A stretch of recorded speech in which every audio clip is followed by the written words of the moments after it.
Hello, everyone. What's happening? What's happening? Welcome to the second episode of Chop It Up with PMB. I'm The Truth, joined here by my fellow co-hosts Danica, Geechee, and C. Danny, and we're excited to bring you the second installment of Chop It Up with PMB. Here on Chop It Up, we feature guests that have and are making an impact in various ways, whether it is in the community, in their industry, or other avenues where their influence is felt. Today, we welcome Chanee Patterson to the show, an accomplished professional and TV producer at National Geographic in Washington, D.C.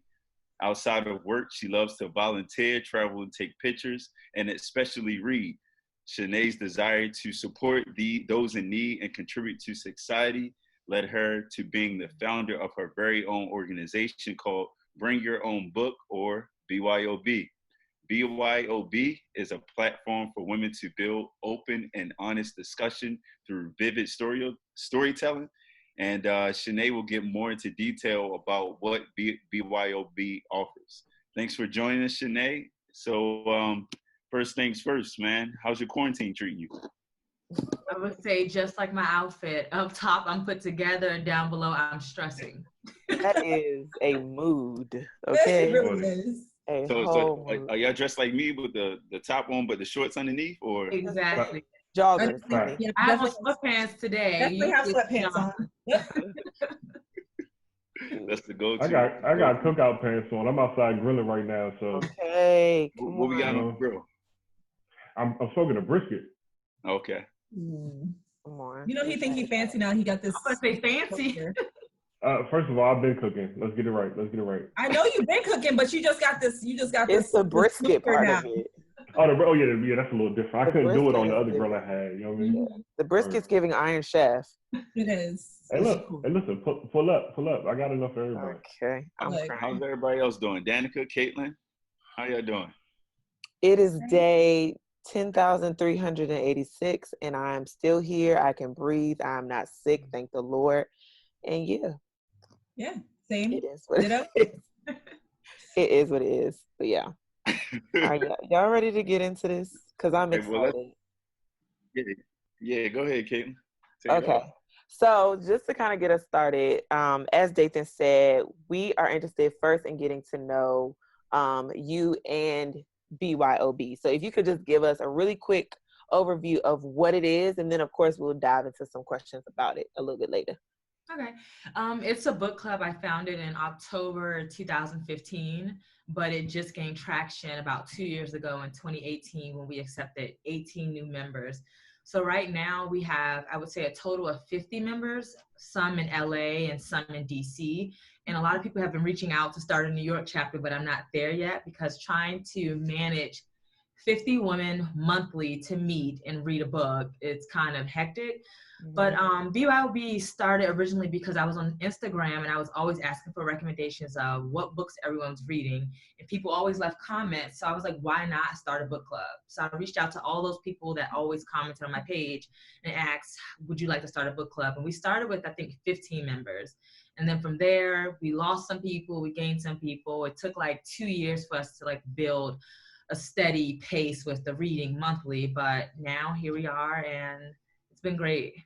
That's awesome. So just thinking about the fact that, you kind of started it from Instagram, thinking about the impact, whether it's via, strictly via social media, or is it more of a word of mouth? How do you feel that like at this point, since the beginning of, I guess in 2015, what you feel like the impact has been so far in terms of the club? I would say more so Instagram, because a lot of people are in my DMs asking to join monthly, and a lot of people want to join because it looks cute, because we host events, we go to screenings, and a lot of our meetings, it's like 20 girls, so we go out to restaurants and we're reading a book, so a lot of people are like, oh, I want to join, it looks fun. So I would say it's more so Instagram appearance. However, the women that are in the book club, they're great. Like, they're actually actively reading, voting on the books we want to read, providing discussion questions. And it's like a family. Like, ever since quarantine started, we've all been in the group chat talking about what we're reading, what we're watching, how we're holding up. So I would say Instagram has helped it grow because you can tag people, you can use hashtags, which has been my favorite. And we, for Little Fires Everywhere, someone reached out to us to come to the screening just because we read the book 2 years ago, I think. Wow. Yeah, That's dope. which was actually pretty good. That's awesome. Were you able to go? We did go. Okay. It was the week before quarantine. Okay, because I know it's a relatively new show, so I wasn't sure. It was great too. That's awesome.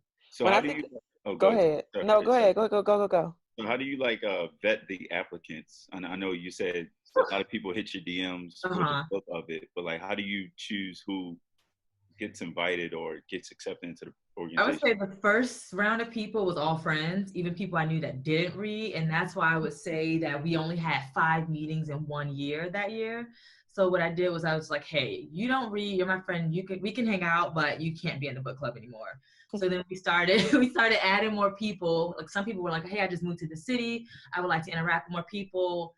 Checked out their Instagram, see if they're reading. Or what we did for the last set was invited people to the past like 2 or 3 meetings and see if they interact, see if they ask questions, see what their personality's like, because not everyone is outspoken. Some people are shy.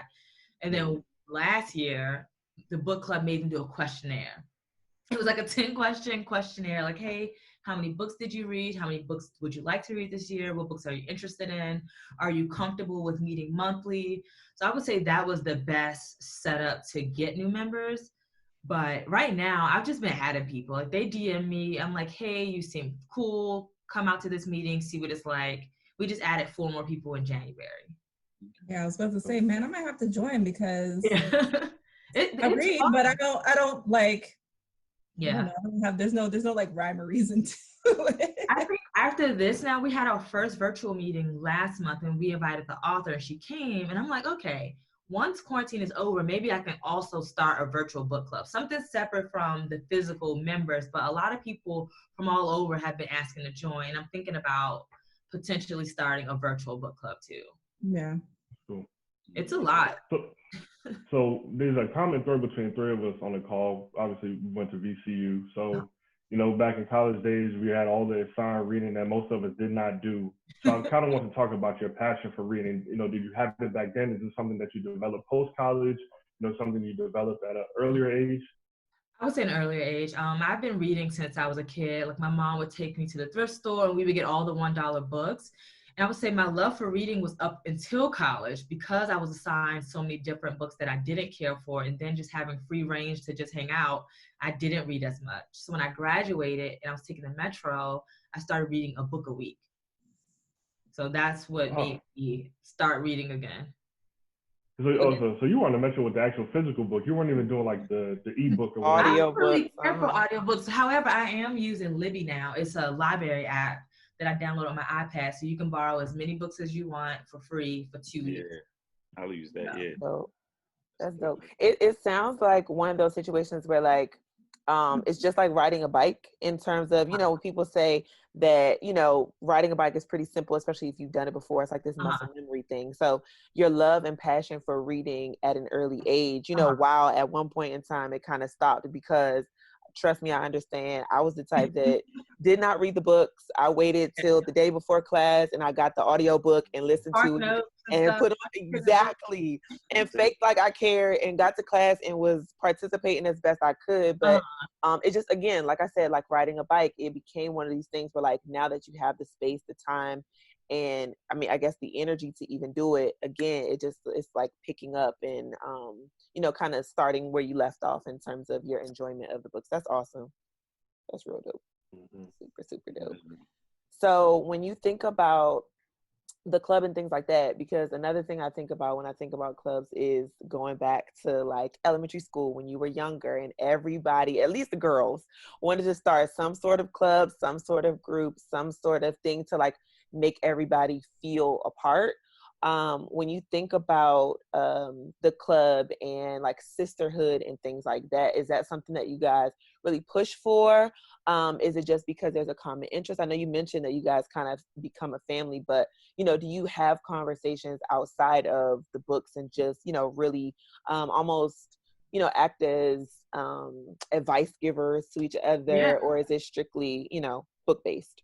I would say it is because we have 2 yogis, a personal trainer, a few lawyers. So I would say within that group, when quarantine first started, we held a yoga class. we're going to hold another yoga class, and then we'll probably do a personal training class with Asia. But like I said, we talk about everything, like from legal advice, finances, different affirmations, different apps we're sharing, whatever we're watching on TV. I would say it's more so a community. It's not just about books. Like, we'll talk about books and say, okay, now that we're done with that, let's talk about this. Yeah, that's awesome.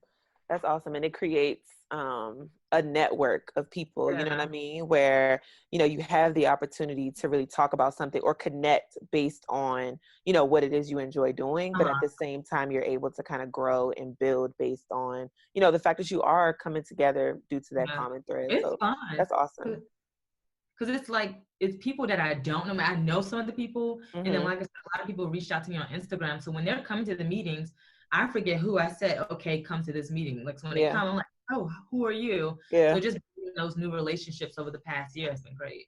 Yeah, it's awesome to see. I have actually a friend of mine, you may know her, Ray Parker.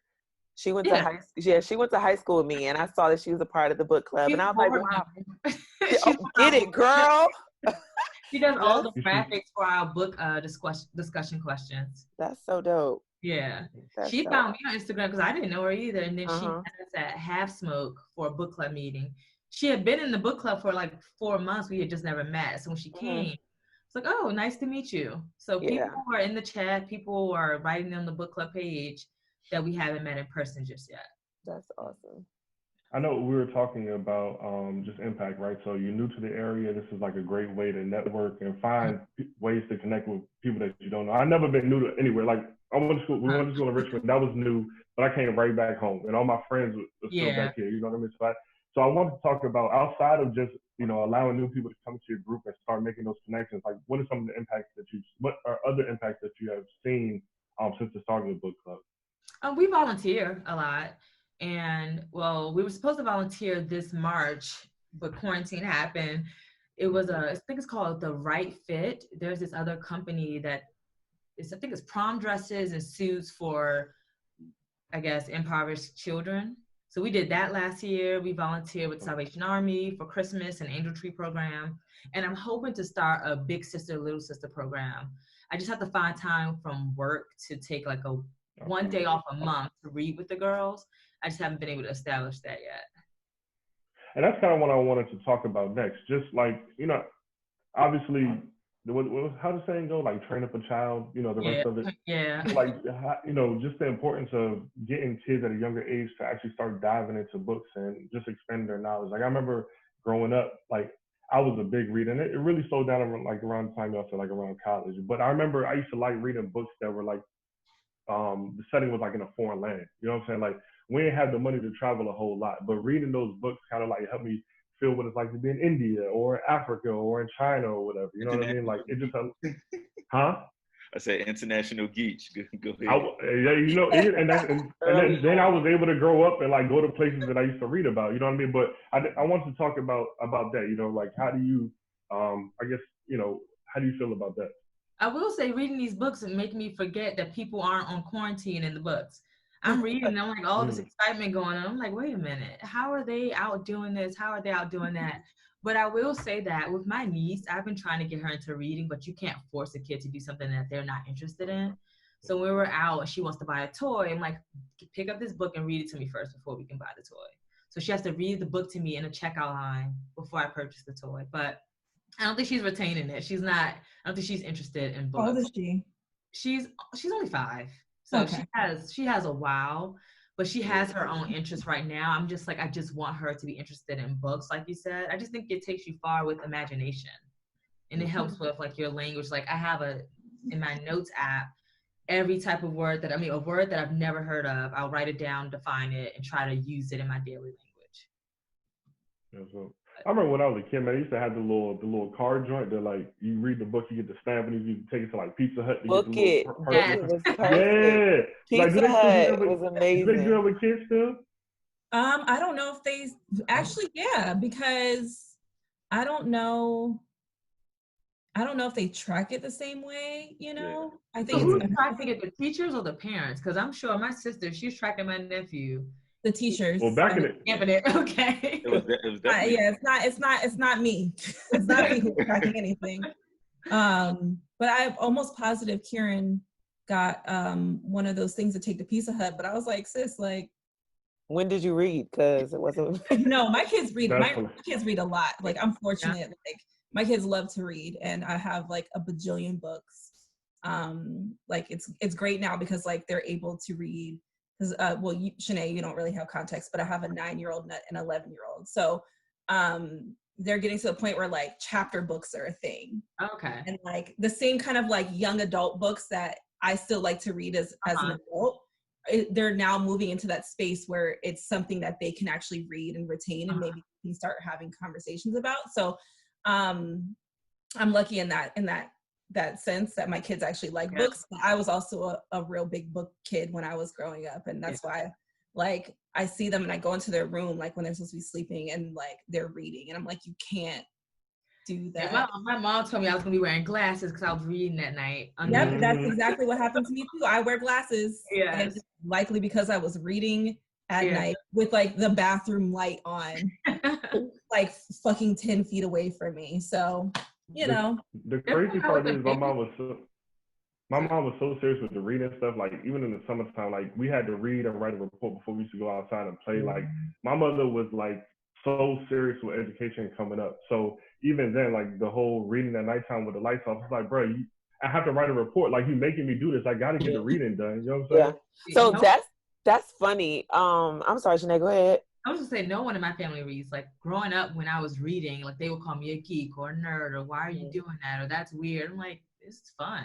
Yeah. Right. Now I have this book club, and they still don't care about it, but they come to the events that we have. Yeah. Listen, that's facts. Dang, I definitely forgot what I was going to talk about, so it's fine. We can move on. Sorry. It was good too. It's not Chaneé's fault. It was good. I just forgot. But it was because I had another question. So you made a point to say that you know, when you're reading the books and things like that, it kind of takes you off into another kind of world, and you get wrapped up into these stories and these characters and who these people are and stuff like that, right? So I feel like those types of people who really dig deep into that part of an actual story has some sort of interest in the creative realm of stuff as well. So do you find yourself interested in other things? Like, are you an artist? I know you mentioned photography and stuff like that, but is there anything else that like, you know, kind of triggers your creativity as well? Like you said, taking pictures. I can draw, but I'm not like great at it. But during this quarantine time, I said I want to learn to watercolor painting. Okay. I haven't bought the materials yet because it's kind of expensive. However, I've done research, have a few screenshots of books that I want to purchase. But I like planning. Event planning, I mean, it's kind of creative, but I love event planning. Okay. Yeah, that's just as creative because you have to take somebody's ideas and bring it to life. So please, that counts. That absolutely counts. I had another idea of something I wanted to do before this happened, but I don't see it happening this year. I wanted to purchase like 20 disposable cameras and give it to 20 different people and have like a with it, like just people's day-to-day lives, because you can't edit it with a filter like Instagram. It's raw. It's very nostalgic. It's very nostalgic of like the 90s. Yeah. And I wanted to have an exhibit, music, drinks, and just everyone showing their day-to-day lives and pictures. But you should do it next year. It's gonna be next year. You should do it. Renee and I actually flirt with the idea our parties to have like hand out disposable cameras and just have people go around like taking pictures and then collect it at the end of the party. I gave out 2 cameras for my birthday. Thank God I was able to celebrate my birthday this year. We went to Tulum in January. So I brought 2 cameras and I gave it to people and I was like, capture however you see this birthday for you. I haven't gotten them developed yet because I can't find one of the cameras. When all the time there's junk everywhere in my house. One of the cameras is lost somewhere in here, but it's something about having to wait to see what was taken. You know, we take our picture on our phone is instant, but having to wait, it's kind of you get that itch like, yo, how did these come out? You know, was I posed the right way? Who was in them? Like you can't delete it and start over. I'm like, hey, 27 steals on this. Take what you can and don't do a repeat shot. You get one shot at this. Yep, that's so real. How do you think, just kind of going again back into the whole photography thing, how do you think the photography kind of correlates with like the reading and stuff like that? Like, are you able to, because in my mind, it's like you're able to, the same way that you're able to read a story, you're able to create a story with a picture. Like for you, what is special about taking pictures, and what made you even find an affinity for taking pictures? So I've loved taking pictures since I was a kid. Like my family got together to put money together for me when I think I was in like 5th grade to buy me my first camera. So I used to be big into scrapbooking, and I haven't done it in a while, which I actually want to do. I mean, I still print pictures off, but they just sit in a box. But like you said, I like to tell stories with it. I'm not sure if you saw one of my latest images. I took a picture of this butterfly almost crushed when I was running. Just getting close up on it just to see. I'm like a textures type of person. Like I don't really care to take pictures of people. I tried that for a while. People pay me to take pictures, but I don't, not say I don't like to hear feedback, but people are like, oh, I don't like my face in this, I don't like my face in that. I love candid shots when people are moving and not expecting me to take a picture of them. So whenever I travel, like in Thailand, I captured candid stills at one of the floating markets, or more so just nature shots. And like you said, I think it's telling a story. Like if I could do a time lapse of flowers from when they first bloom into when they're turned into just trees and then the fall, I would love to do that. But my mind is all over the place all the time. Like I forget creative ideas that I think of when I'm going to bed, and I wake up and I have another idea. Right. And I like what you said there, because really that's where the story is, right? Like the story is in the actual emotion. It's not in the standstill itself. You know what I mean? Like capturing me walk from point A to point B is the best part of the story, not me getting to point B and like, yo, I made it. You know what I mean? Like, exactly. Like yesterday I went hiking with my friends and they took pictures of me. I'm like, fine, but I like to get candid. It's like, take a picture of me while I'm hiking. Don't take a picture of me at the waterfall posing. Like it just feels too staged versus me about to break my neck on a hill. Right. I don't know. It misses the authenticity of the whole thing, because I'm like, I'm posing and I hate, like I said, I like pictures, but I hate taking them. So I do a lot of live pictures so I can move it to the best shot because I'm moving all the time. That's actually smart. I didn't think about that. That's what all my pictures are live. Yeah, that's interesting because like when I think about Instagram, I don't post a lot of pictures on Instagram because of that reason. Like I don't want to go somewhere and take a picture. Like if I go to Chicago, take a picture next to the bean or whatever. Like, you know what I mean? Like, I want some creative shit. And for me, the weird thing is I don't think I necessarily have any creative triggers. Like photography is one of yours, but for me, I can't pinpoint right now. I might have to think about it longer. Like what triggers me creatively, besides money. I mean, that'll make you a lot of things, but I'm an accountant, so it works. It works that way for me.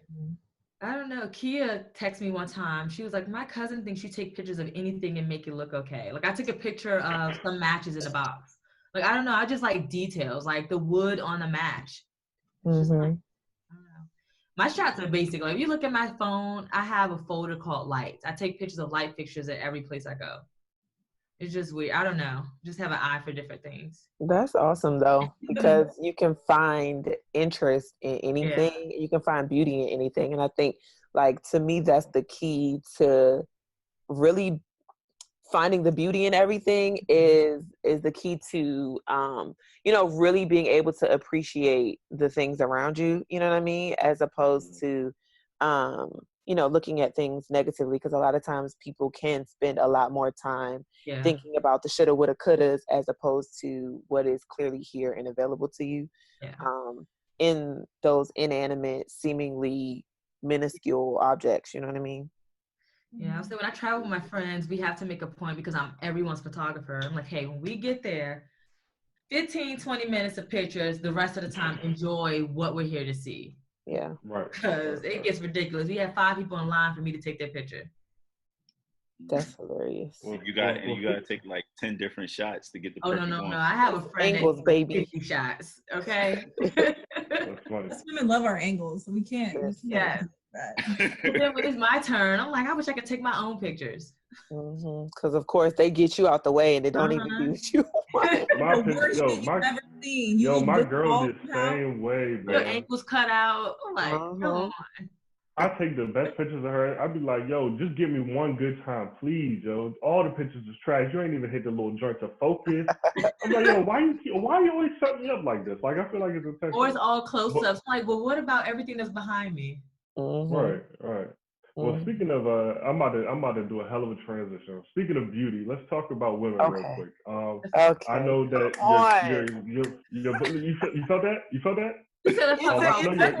It took me a second, but I got it. There we go. I know your book club is exclusively women, so I kind of want to talk about, the decision behind that, some of the benefits. Like, why did you do it? I feel like I have an idea why, but I want to hear you talk. There was no real decision at first. Like, literally, it was just the people who were commenting on my page. And then I feel like the books that were choosing, that's part of my reason why. Some men wouldn't be interested in it. Like, I just got a DM 2 days ago, hey, can men join? I'm like, no, sorry. At this point, no. I can help you start a men's book club, but I'm not letting men join. However, I would like to do a joint book club, like in person, with a men's book club in ours. But I don't know. I think because we have personal conversations at the book club meetings, like once we're done discussing the book, it gets deep about life, about just womanly things. And then with the group chat, we also talk about stuff that I just feel like they wouldn't care to hear or partake in. For sure. Yeah. That was like part of my guess, because I was like, well, one, I know niggas don't be reading like that for real. And two, I wouldn't find, it would be probably 3 men in the whole book club. Yeah.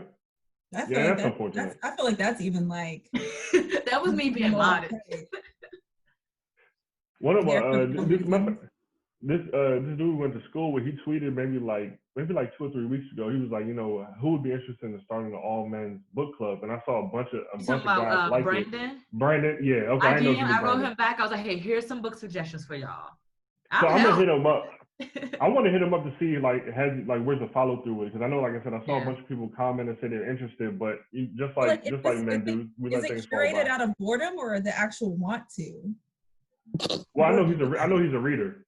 I was like, he's a reader. I don't know about the people he'll select, but I think that's my thing is like ask in these times, like, is it just because niggas are bored, or is it like they actually have a want? And like, because there are plenty of people that I can think about that love to read books, and there are very few men in that I knew a few men from VCU who used to like to read books. I don't know if they would join a club, but on their own they would read books. So I don't know if they made it known.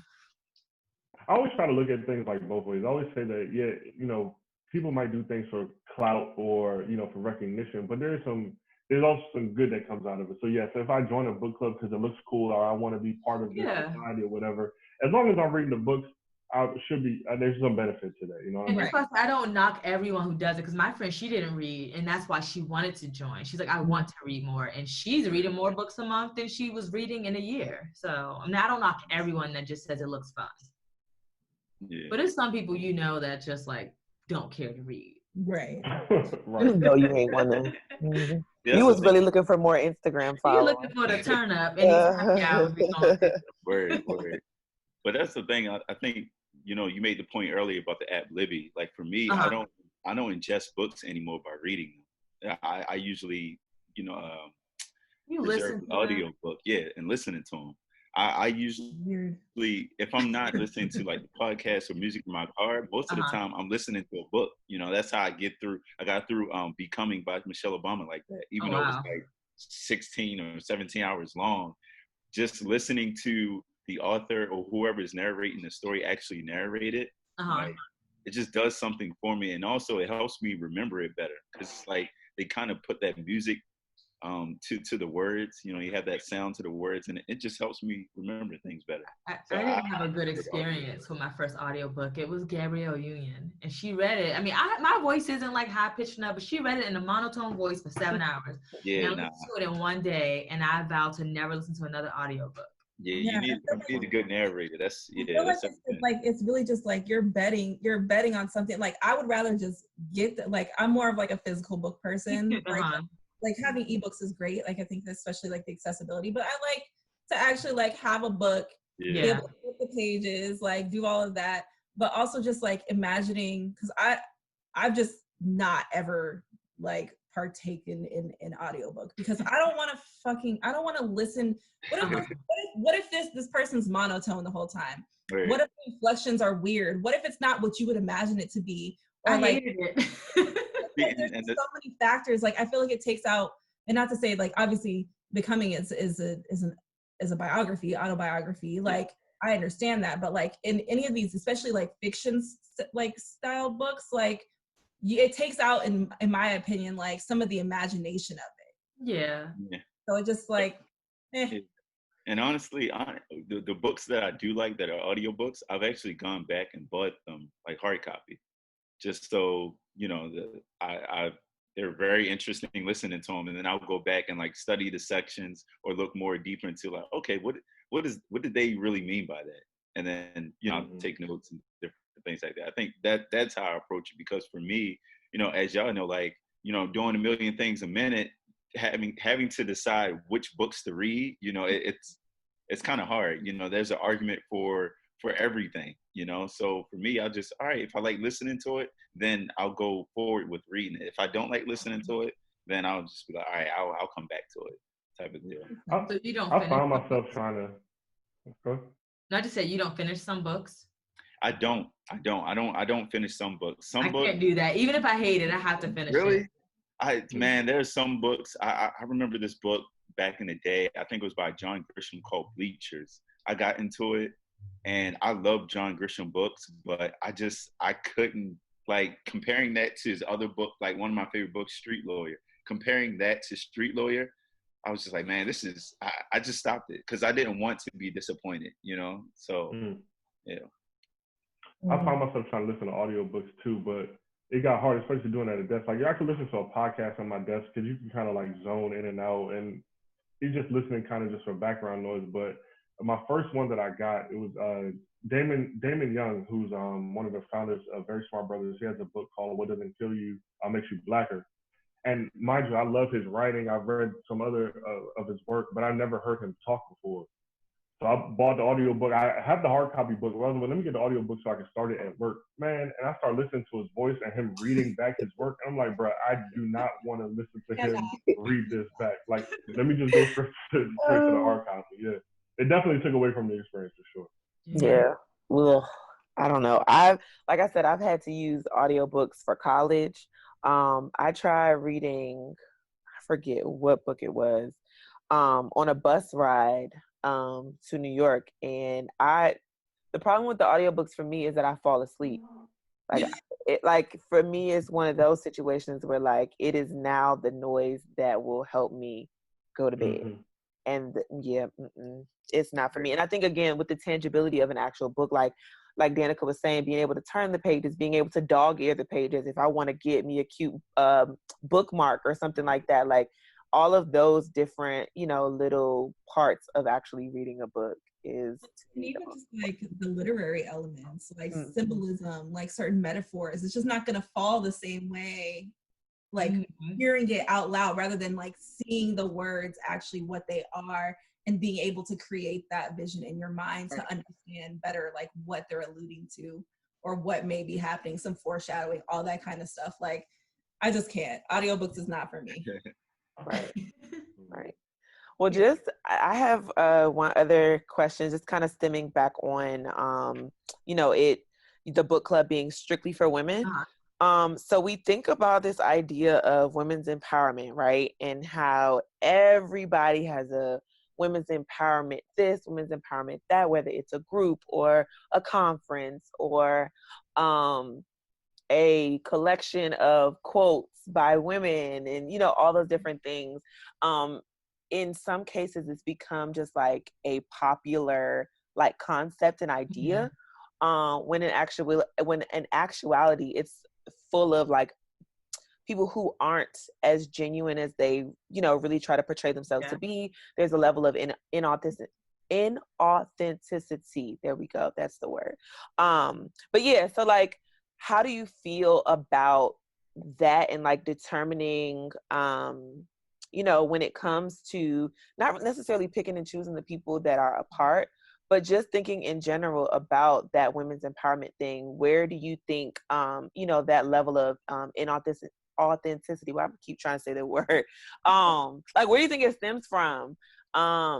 Like, who, not really who's responsible, but what, do you think is responsible for the fake and phony? I think it's social media, getting likes and having the views. Mm-hmm. Like, I haven't read Hood Feminism yet, but that's a book I want to read. They're just saying how feminism has just been for white women, and it doesn't seem like it's for everyone. Mm-hmm. So Hood Feminism is like I think it's a anthology of surveys from different women and their perspectives of what feminism should be and how they forgot about the Black women or Hood feminism. But I would just say that it's because of showing face. I think the popularity contest more so. Got you. I would say that with the book club, I didn't even think about adding men. It wasn't that I wanted to exclude them. It was just what I saw in front of me, who was leaving comments. Like, no men were leaving comments of book suggestions for me to read. So I just created it based on the need of what was in this area at the time. Got you. Were you concerned at all about people joining or women joining the club that, like you said, we're kind of joining just because? Like, did it at some point in time, I mean, I know you kind of kicked them to the curb, but was there ever a point where you were like they were a part of it and you were concerned about the lack of, genuine desire to be a part of it? Or were you ever concerned that like their involvement, while, or even people that kind of showed or seemed that they were interested, were you ever concerned at all, like, I'm not 100% sure if they're really into it, or even questioning yourself about putting it together because, maybe the people that are involved aren't really here for it? I would say yes, but I would say I would base it on the contribution. Like, if they don't attend the book club meeting, if they're in the book chat talking about the book and giving suggestions and recommendations, then I kind of weigh those options too, because like, yes, they physically cannot make it to the meeting. However, they're still discussing, they're still commenting on the Instagram page, like they're still interactive with the book club. Got you. And then some people who don't finish the books or don't read, they will come to the meetings, but they don't even buy the book. They just come for the conversation, and they could piggyback off of what we're discussing and get feedback without having read the book. Sometimes I'm like, oh, I mean, okay, you're here, you're present, but do you care about the actual book we're reading? Mm-hmm. Yeah, So, it sounds like people just want to have somebody to talk to and or discussions with. Like, you know what I mean? It sounds like they're looking more for like a social club, which is not a bad thing. Some people just need people to talk to. But yeah, that's kind of what that sounds like. You ever had to sit somebody down and talk to them about their participation? Like, hey, sis. Not participation. I almost had to sit someone down, tell them about their personality. Someone said like someone was too demanding or too overpowering or combative, but it hasn't been like that in a while. It's also, I mean, we haven't met each other, we haven't been with each other since February. So that's hilarious. Was it like in context to like a book? No, it was in like, if we wanted to set up a meeting or the location, they always just had pushback on. I see. I was going to say, like, it's the end of times if people are sitting here arguing about books. Oh, no, books they don't care about, but it just be like, oh, well, you didn't write this in the newsletter. You didn't put this. I'm like, well, if somebody helped me write the newsletter, they would be all on me. So I created a board to help, but everyone got busy with the quarantine. Like, Ray is stepping in as she's stepping in at a higher role than she was hired to do, so she hasn't been able to help out as much. One of the board members had to back out because she got promoted. And so it's just been like, I have 5 board members, but it's kind of like back on me to write the newsletter. Like, I'll get input, like, hey, you should do a topic, you should do a section on this topic. Mm-hmm. But I had to write the whole newsletter. So Thanks for the idea, but I didn't do one this month, but it's just been a lot. I don't know. So I'm gonna just do it myself. Yeah. My boyfriend keeps saying you need help. I'm like, I have help, but I don't know. Maybe it's me. Yeah. It's me. Like, okay, I'll just write the whole newsletter. But no, I'd be asking like, hey, can somebody do this section? And then it'd be like a week. And I'm like, I'll just do it. Taylor laughing because she feels that way. No, I just no. She feels it because she be doing everything. That's it. Listen, we here, bro. It's type A. It's type A. Nah, it's very type A. Very type A. Which is fine. Because low key, you get a satisfaction. I mean, as much as you like want or are okay with help, you low key are like, all right, I got it. Don't even worry. As a matter of fact, I got it. It's cool. And like I did the newsletter for this month. Like I finished it. I just didn't submit it. I didn't send it out because I was trying to make a bingo card. We're trying to be interactive during this time. Like April, we did the Books as Outfit Challenge. This month, I was trying. Really cute, by the way. That was dope. I like that. That was real cool. I like that. Who came up with that? A book scavenger hunt challenge. What's on your shelf this month? So I have all the questions. I just didn't build the bingo card. Gotcha. So I'll probably do that for June. So it's just trying to, I thought I was going to be so creative for the book club this whole quarantine. Like, oh, I'm going to do all this. I'm going to do all these posts. And work has been kicking my butt. And then I'm tired of seeing my dining room table look like the office. So on the weekend, I'm not coming to sit behind the computer. Right. So I'm not as productive and creative as I want to be with the book club. So listen, take your time, jot down all of your ideas for now. And then once we are set free, our chains are loosed, like let all of them things happen then. Like just get the motivation to do it. Like we're all moving out of a lovely playlist with Tracy Ellis Ross. Okay. All right. We're gonna leave that alone. But yeah, wow, I'm bashful now. No, but Renee asked a really good question. Where did the whole like books as the outfit thing come from? I saw it on Twitter. Someone I don't know if I typed in books or something, and I just saw it on my timeline. I was like, oh, we are doing this. I was going to do it myself, but when I shared it with the book club, I was like, how about we all do it? And they started falling, and I didn't expect to get that many, but they were great. It was harder than you think it was. Like it was hard. Trying to cut out your face and get the book and prop and pose with it, then to find an outfit and to get dressed during this quarantine. Like I had been in sweatpants for 3 or 4 weeks at the time, to just being motivated to take a picture. But did it not make you happy to be able to get dressed? Because the times that I do put clothes on, I get excited. This was exciting, but I threw on a slip dress, so I didn't, because it was just chin down. Okay, I didn't have makeup or my hair done. I had a hat on and a dress. Yeah. No, it was dope. I saw some wild poses. I saw people like holding books by their calves. I'm like, how you get the book down there and then take the it was hard. the dress? I'm telling you, it was so hard. That is hilarious. That's awesome. I enjoyed that though. That was fun. Yeah, so we're trying to find something to do monthly, but like you see, we made one post this month.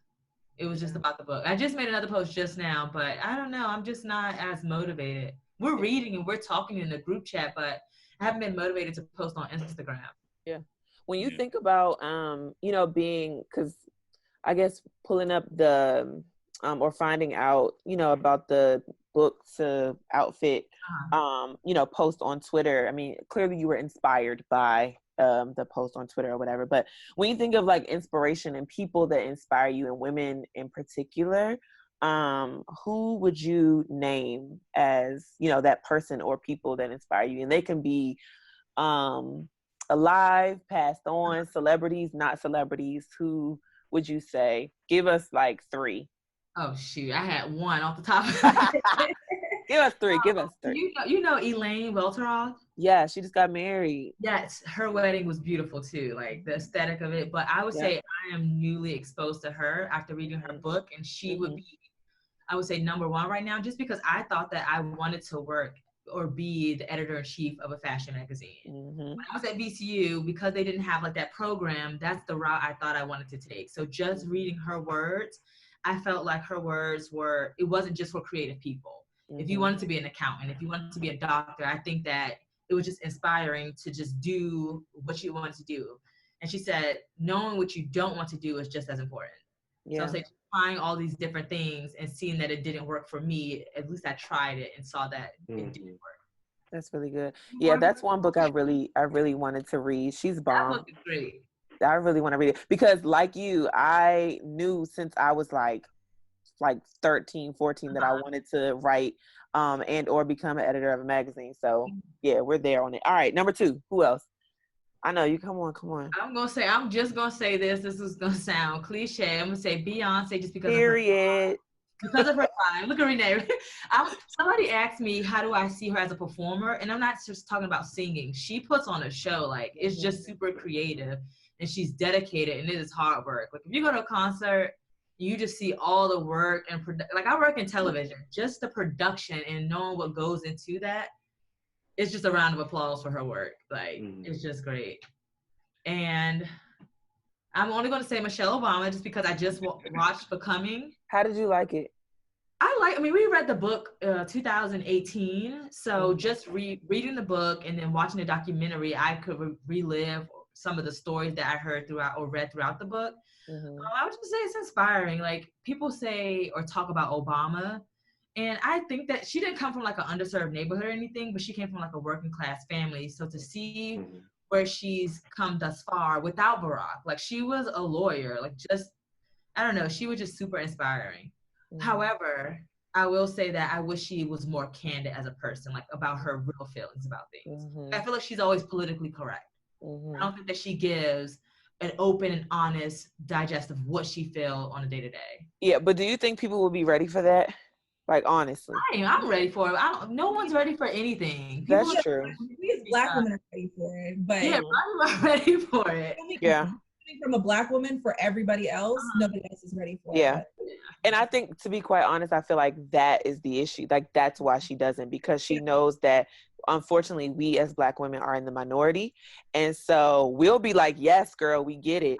But the majority of women who are less melanated than we are will have an issue with it. You know what I'm saying? And so, yeah, no, I totally get it.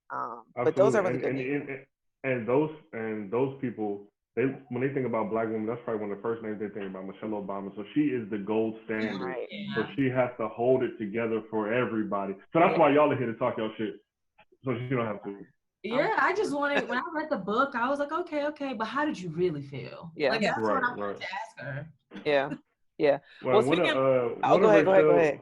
One of Rachel's mom's, like, friends or some shit was saying that she could get her Becoming copy signed by Michelle Obama, talking about, yeah, we real close to it, we can find somebody.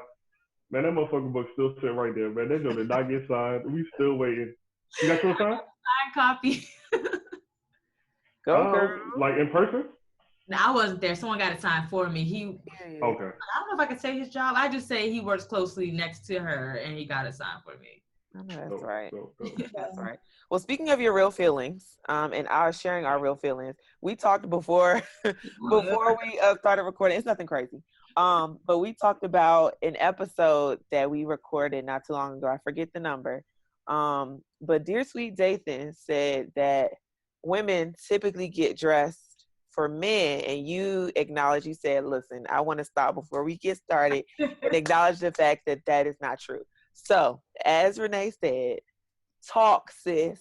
Share what you feel. I just don't think that women get dressed for men. Like, if you say they're getting dressed for anyone, I would say it's for other women. And I would say it's because of the compliments that you get, or, oh, where'd you get this from? Or, oh, you look cute. Because men aren't going to understand your style. They're there for just the physique of you. So getting dressed, I would say that's none of my concern. Like, men and having on a certain type of pants, they don't care about that. If they just see your butt or something that I don't have, then that's what they're going for. The outfit, the woman, they're going to like, oh, that is cute. I like how you put that together. I like that color scheme. I like that texture. I like this. They're more intrigued by what you put on versus a man. Like, I don't go out and be like, oh, what did Renee say? Something about, oh, your dress you got on or showing your butt. Like, oh, is somebody going to talk to me tonight? No, this is just. I was sitting here quiet because you actually saying what I said, because if you remember, I specifically said, when y'all get dressed, y'all be like, oh, I'm about to fuck these hoes up tonight. That's exactly what I said. It was just Dathan. He just kept saying, oh, yeah, it's for the man. I'm like, no. So he called us unicorns. So join the tribe, sis. No. Let's y'all three strong now. Let's not leave out the entire comment. I said that women get dressed for three different reasons. They get dressed for themselves, they get dressed for their friends, and they get dressed for men. Whereas everybody else agreed they only get dressed for themselves and they only get dressed for their friends. That was the consensus. I put in there as well that they get dressed for men because I know for a fact that especially single women, when they go out. Some women, yes. Well, I say single women. I ain't want to include, you know, married women or women in a relationship, even though they do the same things as well. If they know certain people are going to be in certain locations, you know, you're like, I wonder, you're going to turn to your friend. I wonder if he likes this. All right, bet. And then when you get out, look, all I'm saying is, look, all I'm saying is, y'all think that men don't care about outfits, but if men do. I have a friend who does. He compliments. He like, I like your style. I like where you put those shoes. Exactly. Men just won't speak. Men just won't speak on it because we know how. This is not meaning to be negative. We know how sensitive women are when it comes to their appearance. So I'm not. If it's not my place to speak on how you're dressing, like I'm not gonna walk up to you and be like, oh, I don't like those jeans or I don't like that dress. If I don't have something nice to say, I'm gonna just be quiet, to be honest. No, you just gonna say, damn girl, you ass fat. Nah, that thing looking right. To be honest, if I don't like the outfit, you're not getting no compliments from me. But if I do like your outfit, then I'll be like, yo, like you look nice today. I think for me, being around more men, you know, when we do like the girl's outfit, even if we don't like them physically, that's when the compliments come, like, yo, you look nice today, or you look right today, or however they want to say it. But yeah, I feel like some of that is rooted in like some of our like hyper masculinity, like growing up. Because I remember specifically, like if you wanted to comment on like a girl's clothes or whatever, like people would look at you away. You know what I mean? Right. And as you, like as the other man in check, can you agree to that, David? What'd you say? I said, can you understand what I'm saying? Yeah. Like that's always been a thing. Like I remember, you know, at elementary school, at middle school, it's like, yo, I like her, whatever. And it's like, nigga, why are you looking at her clothes like that? But as you get older, like you appreciate the way a woman puts her outfit together. You appreciate when y'all get, like you appreciate it. And I'm confident enough to speak on that. You know what I mean? Like David said, I'm not going. It was my girl. If I don't like something that she got on, that she asks me, I'm definitely going to speak. And even if she don't ask me, I'm not going to set her up. Like, but I'm not really going out to every. Yeah, but I ain't going out to every woman like telling her if I like her outfit or not. Like, if you look good, you look good. Now look, they've coined this phrase, basic. You know what I mean? If you come out the house, your edge is not done. You know what I mean? Your edge is not laid. You got the raggedy, and you out, you know, at a place where everybody else looking the fuck bomb. Then I'm gonna be like, you know. Listen to you. I'm just saying. But look, if the shoe was on the opposite foot and a nigga came to a certain place looking bummy, y'all would have all the words. That's all I'm saying. So you have to consider it. I just don't look this way. Like, oh, all right. Exactly. That's what I'm saying. It's still that level of, all right, well, you didn't try, or it's like, oh, okay, well, whatever. That's what I'm saying. Like it's still that same level of, all right, knowing where you're going and knowing how you have to dress and knowing also your audience that's going to be there. Because if there was, like, if my girlfriend was there and I was trying to impress her, you know, I'm gonna think about, all right, you know, last time she liked me in this shirt, so I'm gonna wear maybe a similar shirt and like this color. Like, you think about those things based on your audience and who you're trying to impress. That's all I'm saying. It's not bottom line is I don't get dressed for nobody but her.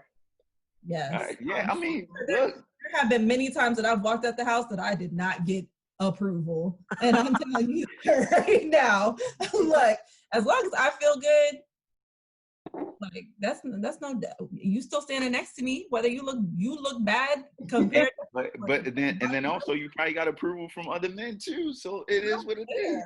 Yeah. I mean, we on that edge again.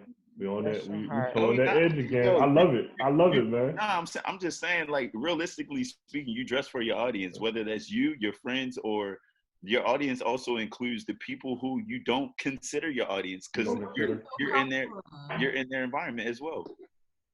Lord Jesus. I just think it's what you feel comfortable in. Like, when I say I'm going out of town, like, okay, this is what I like, what I'm going to feel comfortable in and walking in all day. It's never, I mean, like you said, I think you're basing off of, like, say I'm at homecoming. I know this is a day party, so I have to wear this type of attire, but it's never. Right, yeah. That was the premise of the conversation. Yeah, it's about, I was going to say, it's about the atmosphere. Right. Like, if you're going out, like, this is this is what we're talking about. If you're doing a daily routine or whatever, I'm not getting up dressing for women on my daily routine. I'm gonna throw on my shorts, I'm gonna throw on my t-shirt, and we out the door. But I know if I'm going to like maybe, you know, an actual function or a kickback, or, you know, something where it's a certain theme, or it's for a specific thing, then I'm gonna think about like, all right, who's gonna be there? Like, how do I want to present myself? That's what it's rooted in. Like, how do I want to present myself and represent myself? Because like your brand is everything, and I think you should protect your brand to, you know, the greatest extent. So that's just that. Bless your heart. Bless your heart. I'm just saying. I mean, you represent yourself how you want it, but at the end of the day, like, what you do have to contend with are other people's perspective. And people say that's your style. Instead of it being for someone else, this is just my style to look nice. This is just my style. Absolutely. That's how you present yourself. That's how you represent yourself. Absolutely. And your style is also rooted in, quote unquote, what you believe is trendy, or what society dictates is trendy as well. Lord Jesus, the quote unquote.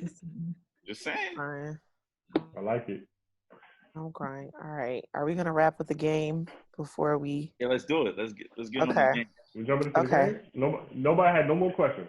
I'm good. Know? Do you have any other questions? Wait. I did. I had a question. I had one. I'll go after Renee. I'll go after you. Well, Chanee, I just wanted to ask. I wanted to talk about like success. You know what I mean? What does success look like for you with the BYOB? I know you said there was potential plans on expanding to other parts of the country, but you know that's big picture. But for you, more immediate, like what are some maybe like 2 or 3 goals that you want to accomplish, let's say, within the next year? Okay, a few goals I want to accomplish. I would say 1 is the Big Sister Little Sister program. 2, I would say another chapter. I would like to have chapters all over, and then to be able to travel. So if the DC chapter wanted to go to LA for a meeting, we could have one large meeting there. And then 3, I would like an online store selling merch like bookmarks, totes. I would love to have a book cover. So like for the hardback books and people who don't want to damage them, I would like to make covers for that. So I would say just different merch for books. That is one of my ultimate goals. I just have to trademark it. Like I'm an LLC within Maryland, but I need to trademark the phrase all over. So because I can't sell, I mean, I can, but I can be sued for just selling bags that says bring your own book on it if it's not a trademark. And I will say this, now that we know that you're an LLC, same like us, man, don't be afraid to utilize internships. You know, we're in the process of onboarding a few as well. So I know times get tough. You can't do everything on your own. I know you said sometimes there may be some low participation for whatever you may be planning, but there's a ton of college students that are looking for some experience, some time. So definitely, you know, if there's a position that you think is open, don't be afraid to throw it out there, because you never know who will respond back to you and be ready and willing to work for free.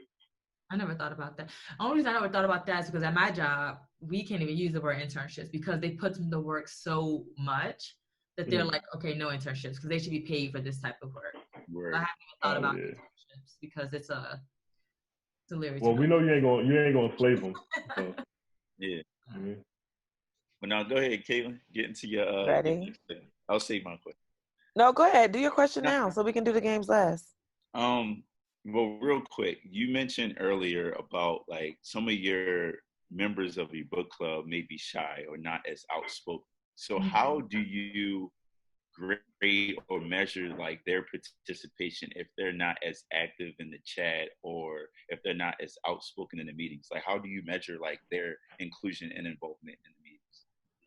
At I think it was our January or our February meeting, we broke off into smaller groups. That was our first time doing that because usually we're one big collective, but breaking off into smaller groups, I was able to bounce around and see them interact differently that way and hear more of their conversation and dialogue and perspective on things.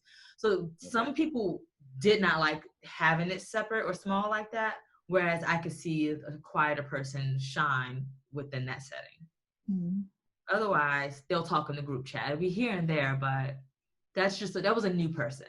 And like I said, we've only had 2 in-person meetings this year, and then we had the April meeting. So we have another meeting. I think it's either the 31st or the 28th. So we'll see how that goes. Right. Okay. Yeah, I was just wondering how you like interact with different personality types, because I know you mentioned that before. Like, not everybody is an extrovert, not everyone is outspoken. So, Uh-huh. trying to incorporate everyone and all the different personality types is very important to you. So, I do kudos to try that. to make, when we do the discussion questions, I pass out a handout with everyone in here reads a question. So it's not just like me reading off 20 questions. Everyone gets a chance to read and answer. So that kind of helps. Oh no. Wait, where'd she go? There she go. Yeah. That Nelly shit. That Walmart Oh, connection. there we go. Okay. Sorry, There y'all. we go. Sorry. Right, I now. was like, on my part. It would mess up on my part. I was like, she's really about to start talking and then just. I was like, ooh, ooh, ooh. Yeah. That's good. I told y'all my internet was playing with me today. It's okay. It's okay. All right, we back. So here we go. Okay. All right. So what we usually do is wrap up these Chop It Up interviews with the game. So we tried this game with our last guest, and he wasn't here for it. But we're gonna do it with you. So this is a game called Shoutrage. This is actually an app. No, we are not sponsored, but maybe they might be interested in sponsoring us. Outrageous. Yes. So basically what happens is it's similar to like Taboo or like the Fast Money round on Family Feud, where you're given a topic and then you basically have to give answers that go along with that topic, if that makes sense. So for example, they may say, there was one I read that said something like, name 3 types of animals that start with the letter D. And so you have to, give as many as you can. You'll have 15 seconds based on your category. The more answers you get correct, you get 15 seconds added to your time. That makes sense? All right. So since we're talking about women and all kinds of things like that, your topic is uncomfortable women's fashion that must have been invented by a man. Okay? Okay. So we're going to get started in 3, 2, and you'll just start spewing out answers. Here we go. 3, 2, 1. Bras, Uncomfortable women's fashion that must have been. Okay. We got bras. Okay. thongs, corsets, heels. Shoot. Those are things I don't care for. Corset. Tight jeans. Shoot. That must have been. What I said, thongs already. Underwear. Period. Okay. Shoot. 15 seconds. Ring, jewelry. Okay. Hold on. 10, 9, 8, 7, 6, 5, 4, 3, 2. Okay. I don't wear much. I'm like, I wear sweats and t-shirts. I'm like, I don't have to do all that. All right. So the ones you missed were pantyhose or stockings. Yeah. Tube tops. I don't know whether those are uncomfortable, but whatever. String bikinis, girdles, and pencil skirts. I don't know why, but you got corsets. Okay. Like corset. Like that's what I thought was the same thing. Yeah, I don't.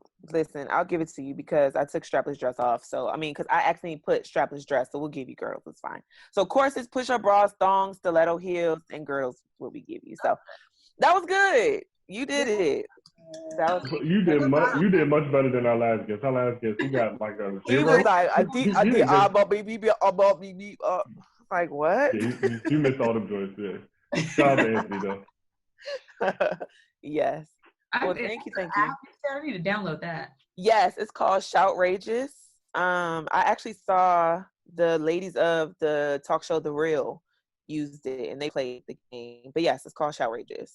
Just for the book club. Listen, it's fun, a good little icebreaker. But yes, so we're good. That was awesome. Great job. Well, thank you so much. We appreciate your time and your insight and your input. Make sure really quickly you let us know how if people are interested in joining the book club or finding out more information, where can they get in contact with you? how can they get into contact, you know, with the book club and all those different things like that, go ahead and share all that information. I just had to pull up our book club name because I'm like, what is it on Instagram? But it's it's BYO.bookclub on Instagram, and then our Gmail is byobclub.info@gmail.com. Or you can follow me, so.chanee on Instagram. That's so Chaneé. So just reach out to me there, DM. I try to check the book club DMs weekly because it's always someone trying to join or send a book, but it's not my main Instagram page. Awesome. That's what's up. Well, again, thank you so much. Anybody else had anything else they wanted to say? Listen, man, thank you for coming through. We appreciate it. You are our second guest. So, yeah, man, well, hopefully we keep these interviews rocking and rolling, but it's definitely an honor to have you nice and early in the series. So I appreciate it. Right. Thank you. And if you ever want to talk more about these outfits, you know, let me know. We can always block go back and forth about that. I be texting the kid. I be like, he is wrong. I'm like, I went on y'all Twitter. I was like, I'm gonna be the only one tweeting them, so they're not gonna see this tweet. I'm gonna wait. See, y'all didn't listen. Y'all gotta listen to the full. Y'all hear that one thing and be ready to jump. It wasn't that. You said 3 things.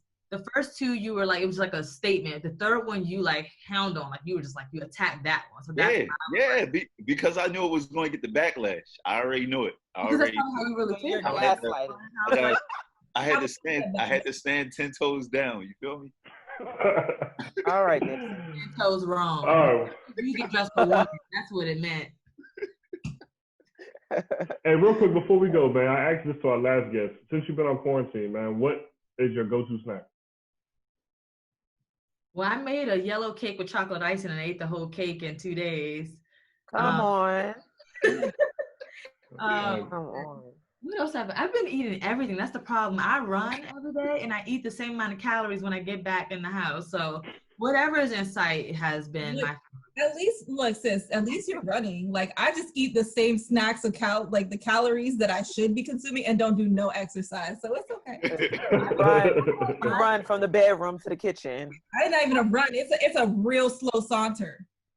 I don't buy snacks for my boyfriend. He buys them when his son comes over. So he bought like all these chips and I sat and ate them all. I was like, look, we didn't have snacks for 3 weeks. They're really good for me now. Gotta make up for lost time. And that and peanut butter and jelly sandwiches. Staple. Have a good PB&J. Man. All right, y'all.